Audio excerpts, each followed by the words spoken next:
Ангела Меркель выступила с заявлениями о перспективе отмены санкций в отношении России в связи с кризисом на Украине. Канцлер Германии считает, что они могут быть сняты только при полной реализации всех положений Минского соглашения о прекращении огня на востоке Украины.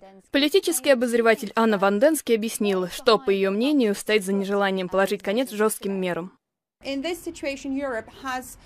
В этой ситуации Европе практически нечего сказать. Этими санкциями она в значительной степени вредит собственной экономике. Но Брюссель не привык отказывать Вашингтону. Европейской системы обороны не существует, и Европа вынуждена полагаться на НАТО. После Второй мировой войны в сфере безопасности она неизбежно зависит от США. Для Европы вопрос санкций в отношении России – это во многом вопрос независимости. Достигнет ли она такого уровня, при котором сможет проводить независимую политику, или будет следовать по пятам за США?